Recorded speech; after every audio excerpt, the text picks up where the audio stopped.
তুই নতুন বউকে বাসর ঘরে রেখে বাইরে কি করছিস পুরনো বউর সাথে? রিকটা নক করলো, এই জন্য বের হলাম। বৌমা, তুমি জানো না আজকে তোমার বর নতুন বউ নিয়ে বাসর করছে? আচ্ছা, তুমি ওকে কেন বিরক্ত করছো? আপনার প্রথম বউকে দেখলাম, মাশাআল্লাহ খুবই সুন্দর, বাচ্চা হয় না, এটা কি তার অপরাধ? অপরাধ কেন হবে? এটা ছোট্ট একটা সমস্যা। তোমাকে ওখানে বসতে বলিনি, তুমি এখানে বসো, ওটা নতুন বৌমাকে দাও। কেন মা? আমি তো সবসময় এই চেয়ারই বসি, সামান্য নাস্তাটুকু কি আমি আমার স্বামীর পাশে বসে করতে পারবো না? হাই বেয়াদব, একদম চুপ থাকো। মা, আমার মনে হচ্ছে ওনার সাথে এইভাবে ব্যবহার করা ঠিক হয়নি। সুন্দর মতন বুঝিয়ে বললে হয়তো বা বুঝতে পারছে। বৌমা, তুমি জানো না কত বড় বেয়াদব।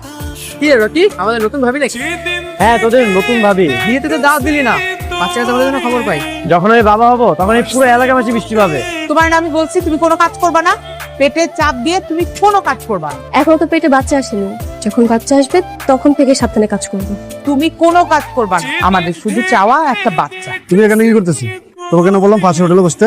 আরেকটা বিয়ে করেছে, দেখে তো তাই মনে হচ্ছে। দেখেছো ওর হাজবেন্ডটা কেমন, কত বাজে বিহেভ করলো।